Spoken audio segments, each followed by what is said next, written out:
शुक्लांबरधरं विष्णुं शशिवर्णं चतुर्भुजं प्रसन्नवदनं ध्यायेत् सर्वविघ्नोपशान्तये। यस्य द्विरदवक्त्राद्याः पारिषद्याः परश्यतं विघ्नं निघ्नन्ति सततं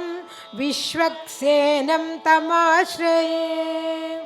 व्यासं वसिष्ठनप्तारं शक्तेः पौत्रमकल्मषं पराशरात्मजं वन्दे शुकतातं तपोनिधिं। व्यासाय विष्णुरूपाय व्यासरूपाय विष्णवे नमो वै ब्रह्मनिधये वासिष्ठाय नमो नमः। अविकाराय शुद्धाय नित्याय परमात्मने सदैकरूपरूपाय विष्णवे सर्वजिष्णवे। यस्य स्मरणमात्रेण जन्म संसारबन्धनात् विमुच्यते नमस्तस्मै विष्णवे प्रभविष्णवे। ॐ नमो विष्णवे प्रभविष्णवे। ध्यानं क्षीरोदन्वत्प्रदेशे शुचिमणिविलसत्सैकते मौक्तिकानां मालाक्लुप्तासनस्थः स्फटिकमणिनिभैर्मौक्तिकैर्मण्डिताङ्गः शुभ्रैरभ्रैरदभ्रैरुपरिविरचितैः मुक्तपीयूषवर्षैः आनन्देन पुनीयादरिनलिनगदा शङ्खपाणिर्मुकुन्दः। भूः पादौ यस्य नाभिर्व्येदसुरनिलश्चन्द्रसूर्यौ च नेत्रे कर्णावासाः शिरोद्यौ मुखमपि दहनो यस्य वास्तेयमब्धिः।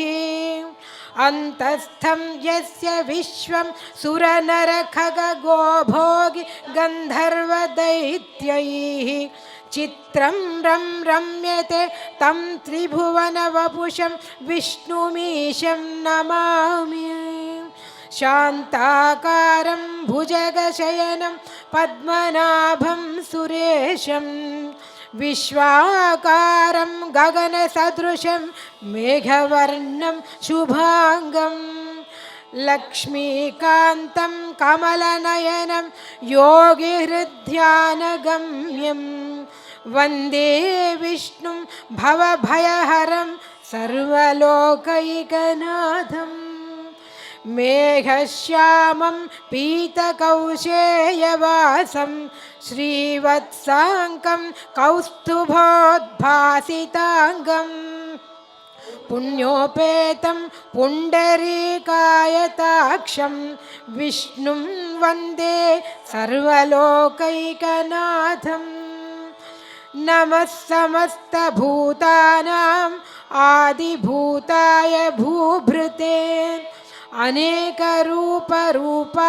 विष्णवे प्रभविष्णवे। सशङ्खचक्रं सकिरीटकुण्डलं सपीतवस्त्रं सरसीरुहेक्षणं सहारवक्षस्थल शोभिकौस्तुभं नमामि विष्णुं शिरसा चतुर्भुजम्। छायायां पारिजातस्य हेमसिंहासनोपरि आसीनमम्बुदश्याममायताक्षमलङ्कृतं चन्द्राननं चतुर्बाहुं श्रीवत्साङ्कितवक्षसं रुक्मिणी सत्यभामाभ्यां सहितं कृष्णमाश्रये। विश्वं विष्णुर्वषट्कारो भूतभव्यभवत्प्रभुः भूतकृद्भूतभृद्भावो भूतात्मा भूतभावनः पूतात्मा परमात्मा च मुक्तानां परमागतिः अव्यय पुरुषः साक्षी क्षेत्रज्ञोऽक्षर एव च योगो योगविदां नेता प्रधानपुरुषेश्वरः नारसिंहवपु श्रीमान् केशवः पुरुषोत्तमः सर्वशर्वशिवस्थाणुभूतादिर्निधिरव्ययः सम्भवो भावनो भर्ता प्रभव प्रभुरीश्वरः स्वयंभू शम्भुरादित्य पुष्कराक्षो महास्वनः अनादिनिधनो धाता विधाता धातुरुत्तमः अप्रमेयो ऋषिकेश पद्मनाभोऽमरप्रभुः विश्वकर्मा मनुस्त्वष्टा स्थविष्ठ स्थविरो ध्रुवः अग्राह्य शाश्वत कृष्णो लोहिताक्ष प्रतर्दनः प्रभूतस्त्रिककुब्धाम पवित्रं मङ्गलं परम् ईशान प्राणद प्राणो ज्येष्ठ श्रेष्ठ प्रजापतिः हिरण्यगर्भो भूगर्भो माधवो मधुसूदनः ईश्वरो विक्रमी धन्वी मेधावी विक्रमक्रमः अनुत्तमो दुराधर्ष कृतज्ञ कृतिरात्मवान् सुरेश शरणं शर्म विश्वरेता प्रजाभवः अहत्संवत्सरो व्याळ प्रत्यय सर्वदर्शनः अजस्सर्वेश्वर सिद्ध सिद्धिः सर्वादिरच्युतः वृषाकपिरमेयात्मा सर्वयोगविनिसृतः वसुर्वसुमना सत्य समात्मा संमितः समः अमोघ पुण्डरीकाक्षो वृषकर्मा वृषाकृतिः रुद्रो बहुशिरा बभ्रु विश्वयोनिस्तुचिश्रवाः अमृतशाश्वतस्थाणु वरारोहो महातपः सर्वग सर्वविद्भानुर्विक्षक्सेनो जनार्दनः वेदो वेदविदव्यङ्गो वेदाङ्गो वेदवित्कविः लोकाध्यक्ष सुराध्यक्षो धर्माध्यक्ष कृताकृतः चतुरात्मा चतुर्व्यूह चतुर्दंष्ट्र चतुर्भुजः ब्राजिष्णुर्भोजनं भोक्ता सहिष्णुः जगदाधिजः अनघो विजयो जेता विश्वयोनि पुनर्वसुः उपेन्द्रो वामन प्रांशुः अमोघस्तु चिरूर्जितः अतीन्द्र संग्रह सर्गो धृतात्मा नियमो यमः वेद्यो वैद्य सदा योगी वीरः माधवो मधुः अतीन्द्रियो महामायो महोत्साहो महाबलः महाबुद्धिर्महावीर्यो महाशक्तिर्महाद्युतिः अनिर्देश्य वपुर् श्रीमानमेयात्मा महाधृधृत् महेश्वासो महीभर्ता श्रीनिवासः सताङ्गतिः अनिरुद्धसुरानन्दो गोविदो गोविदाम्पतिः मरीचिर्दमनोहंस सुपर्णो भुजगोत्तमः हिरण्यनाभ सुतपाः पद्मनाभ प्रजापतिः अमृत्यु सर्वदृक्सिंह सन्धाता सन्धिमान् स्थिरः अजो दुर्मर्षण शास्ता विश्रुतात्मा सुरारिः गुरुर्गुरुतमो धाम सत्य सत्यपराक्रमः निमिषो निमिषस्रग्वी वाचस्पतिरुदारधीः अग्रणीर्ग्रामणि श्रीमान् न्यायो नेता समीरणः सहस्रमूर्धा विश्वात्मा सहस्राक्षः सहस्रपात् आवर्तनो निवृत्तात्मा संव्रत संप्रमर्दनः अहः संवर्तको वह्निरनिलोधरणीधरः प्रसन्नात्मा विश्वदृग्विश्वभुग्विभुः सत्कर्ता सत्कृतः साधु जह्नुन्नारायणो नरः असंख्येयो प्रमेयात्मा विशिष्ट शिष्टकृच्छुचिः सिद्धार्थ सिद्ध संकल्प सिद्धिद सिद्धि साधनः वृषा हि वृषभो विष्णुर्वृषपर्वा वृषोदरः वर्धनो वर्धमानश्च विविक्त श्रुतिसागरः सुभुजो दुर्धरो वाग्मी महेन्द्रो वसुदो वसुधुः नैकरूपो बृहद्रूप शिभिविष्टप्रकाशनः ओजस्तेजो ज्युतिधर प्रकाशात्मा प्रतापनः बुद्धस्पष्टाक्षरो मन्त्रश्चन्द्रांशुर्भास्करद्युतिः अमृतांशूद्भवो भानु शशिबिन्दुसुरेश्वरः औषधं जगतः सेतुः सत्यधर्मपराक्रमः भूतभव्यभवन्नाथ पवनः पावनो नलः कामः कामकृत्कान्तः कामः कामप्रदप्रभुः युगादिकृद्युगावर्तो नैकमायो महाशनः अदृश्यो व्यक्तरूपश्च सहस्रजिदनन्तजित्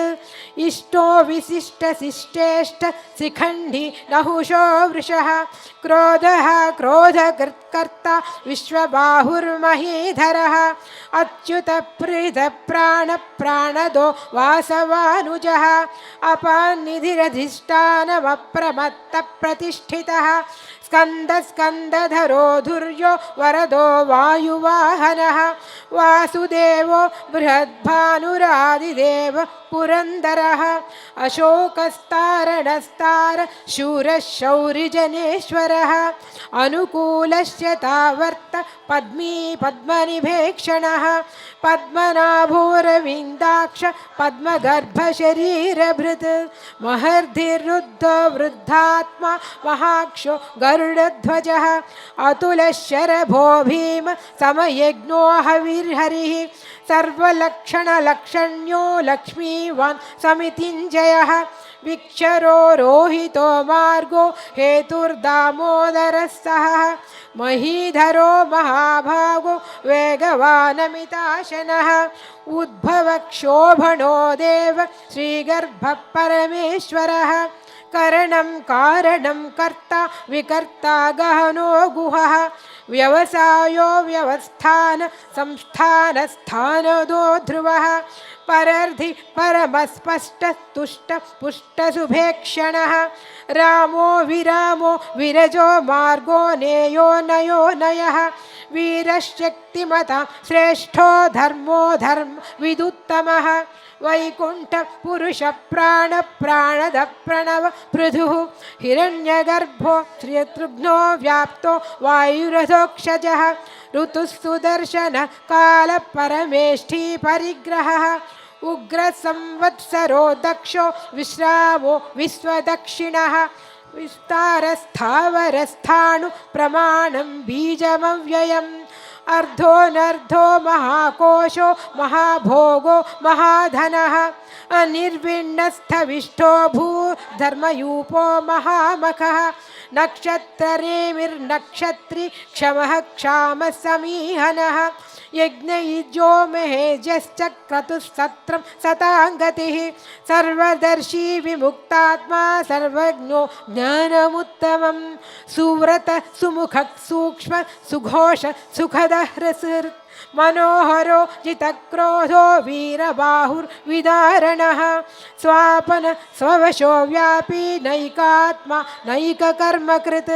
वत्सरो वत्सलो वत्सी रत्नगर्भो धनेश्वरः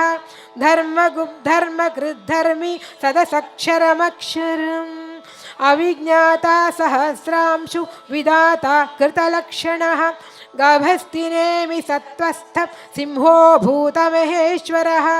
आदिदेवो महादेवो देवेशो देवभृद्गुरुः उत्तरो गोपतिर्गोप्ता ज्ञानगम्य पुरातनः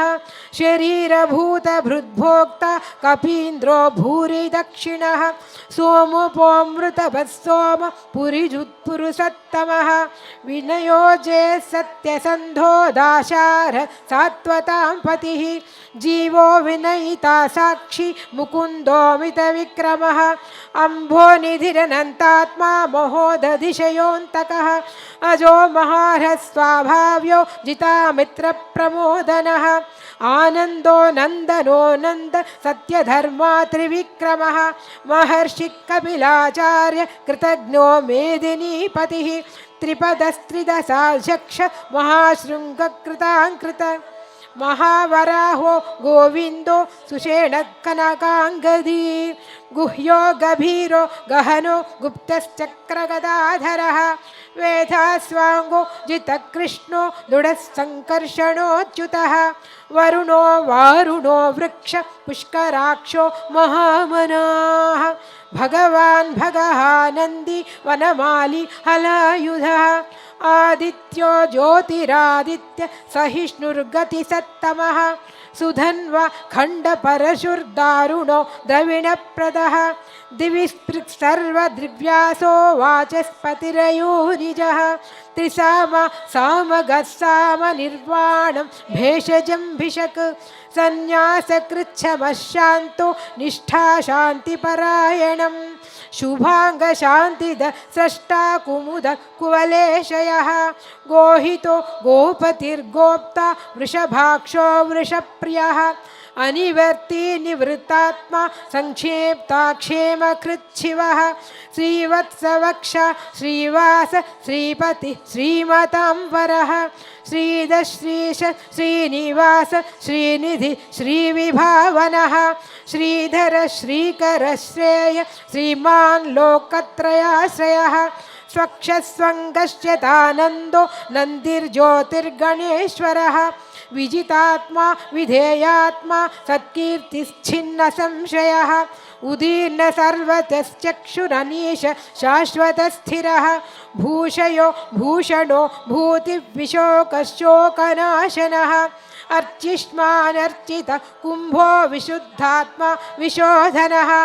अनिरुद्धो प्रतिरथ प्रद्युम्नोऽमितविक्रमः कालनेमिनिह वीरशौरि शूरजनेश्वरः त्रिलोकात्मा त्रिलोकेश केशव केशिहा हरिः कामदेव कामपाल कामीकान्तकृतागमः अनिर्देशवपुर्विष्णु वीरोऽनन्तो धनञ्जयः ब्रह्मण्यो ब्रह्मकृद्ब्रह्म ब्रह्मा ब्रह्मविवर्धनः ब्रह्मविद् ब्राह्मणो ब्रह्मी ब्रह्मज्ञो ब्राह्मणप्रियः महाक्रमो महाकर्म महातेजा महोरगः महाक्रतुर्महायज्व महायज्ञो महाहविः स्तव्यस्तव प्रिय स्तोत्रं स्तुत स्तोतारणप्रियः पूर्ण पूरयिता पुण्य पुण्यकीर्तिरनामयः मनोजवस्तीर्थकरो वसुरेता वसुप्रदः वसुप्रदो वासुदेवो वसुर्वसुमनाहविः सद्गतिस्सत्कृतिस्सत्ता सद्भूतिस्सत्परायणः शूरसेनो यदुश्रेष्ठसन्निवासस्तु यामुनः भूतावासो वासुदेव सर्वासु निलयो नलः दर्पः दर्पदो दृप्तो दुर्धरोधापराजितः विश्वमूर्तिर्महामूर्तिः दीप्तमूर्तिरमूर्तिमान् अनेकमूर्तिरव्यक्त शतमूर्तिशताननः एकोनैकस्तव कः किं यत्तत्पदमनुत्तमम् लोकबन्धुर्लोकनाथो माधवो भक्तवत्सलः सुवर्णवर्णो हेमाङ्गो वराङ्गश्चन्दनाङ्गदी वीरः विषमशून्यो घृताशीर्चलश्चलः अमानी मानदो मान्यो लोकस्वामी त्रिलोकधृत् सुमे मेधजोधन्य सत्यमेधाधराधरः तेजो वृषो द्युतिधर सर्वशस्त्रभृतांवरः प्रग्रहो निग्रहो व्यग्रो नैकशृङ्गो गदाग्रजः चतुर्मूर्तिश्चतुर्बाहु चतुर्व्यूहश्चतुर्गतिः चतुरात्मा चतुर्भावश्चतुर्वेद विदेकपात् समावर्तो निवृत्तात्मा दुर्जयो क्रमः दुर्लभो दुर्गमो दुर्गो दुरावासो दुरारिः शुभांगो लोकसारंग सुतंतुं तंतुवर्धनः इंद्रकर्मा महाकर्मा कृतकर्मा कृतागमः उद्भव सुंदर सुंदो रत्ननाभः सुलोचनः अर्को वाजसन शृंगी जयन्तः सर्वविजयी सुवर्णबिन्दुरक्षोभ्य सर्ववागीश्वरेश्वरः महाह्रदो महागर्तो महाभूतो महानिधिः कुमुदकुन्दरकुन्द पर्जन्य पावनो निलः अमृतांशोऽमृतवपु सर्वज्ञः सर्वतोमुखः सुलभः सुव्रतः सिद्धः शत्रुजिच्छत्रुतापनः नग्रोधोदुम्बरो स्वेदश्चाणूरान्द्र निषूदनः सहस्रार्ति सप्तजिह्वा सप्तैधा सप्तवाहनः अमूर्तिर्नघोचिन्त्यो भयकृद्भयनाशनः अणुबृहत्कृशस्थूलो गुणभृन्निर्गुणो महान् अधृतस्वधृतस्वास्थ्य प्राग्वंशो वंशवर्धनः भारभृत्कथितो योगी योगीश सर्वकामदः आश्रम श्रमणक्षामस्तुपर्णो वायुवाहनः धनुर्धरो धनुर्वेदो दण्डो दमयिता दमः अपराजितः सर्वसहो नियन्ता नियमो यमः सत्त्ववान् सात्विकः सत्य सत्यधर्मपरायणः अभिप्राय प्रियार्होर्ह प्रियकृत् प्रीतिवर्धनः विहाय सगतिर्ज्योति सुरुचिर्हुत भुग्विभुः रविर्विरोचनः सूर्य सविता रविलोचनः अनन्तो हुतभुग्भोक्ता सुखदो नैकदोऽग्रजः अनिर्विण्णः सदा वर्षि लोकाधिष्ठानमद्भुतः सनात् सनातनतमः कपिलः कपिरव्ययः स्वस्तिद स्वस्तिकृत् स्वस्ति स्वस्तिभुक् स्वस्ति दक्षिणः अरौद्र कुण्डली चक्री विक्रम्यूर्जितशासनः शब्दातिग शब्दसः शिशिरः शर्वरीकरः अक्रूरपेशलो दक्षो दक्षिणः क्षमिणां वरः विद्वत्तमो वीतभय पुण्यश्रवणकीर्तनः उत्तारणो दुष्कृतिः पुण्यो दुःस्वप्ननाशनः वीरः रक्षणस्सन्तो जीवनः पर्यवस्थितः अनन्तरूपोऽनन्त श्रीर्जितमन्युर्भयापहः चतुरश्रो गभीरात्मा विदिशो व्यादिशो दिशः अनादिर्भूर्भुवो लक्ष्मी सुवीरो रुचिराङ्गदः जननो जनजन्माधि भीमो भीमपराक्रमः आधारनिलयो धाता पुष्पहासप्रजागरः ऊर्ध्वगः सत्पदाचार प्राणद प्रणवपणः प्रमाणं प्राणनिलय प्राण जीवनः तत्त्वं तत्त्वविदेकात्मा जन्म मृत्युजरातिगः भूर्भुवस्वस्तरुस्तार सविता प्रपितामहः यज्ञो यज्ञपतिर्यज्वा यज्ञाङ्गो यज्ञवाहनः यज्ञभृद्यज्ञकृद्यज्ञि यज्ञभुक् यज्ञसाधनः यज्ञान्तकृद्यज्ञगुह्यमन्नमन्नात् एव च आत्मयोनिस्त्वयं जातो वैखानः सामगायनः देवकी नन्दनस्रष्टा क्षितीशः पापनाशनः शङ्खभृद्नन्दकी चक्री शार्ङ्गधन्वा गदाधरः रथाङ्गपाणिरक्षोभ्य सर्वप्रहरणायुधः श्री सर्वप्रहरणायुध ओं नम इति वनमाली गदीशार्गी शंखी चक्री च नंदकी श्रीमान्नारायणोर्विष्णुर्वासुदेवोऽभिरक्षतु वनमाली गदीशार्गी शंखी चक्री च नंदकी श्रीमान्नारायणो विष्णुर्वासुदेवोऽभिरक्षतु वनमाली गदीशार्गी शंखी चक्री च नंदकी श्रीमान्नारायणो विष्णुर्वासुदेवोऽभिरक्षतु इति श्री विष्णुसहस्रनामस्तोत्रम्।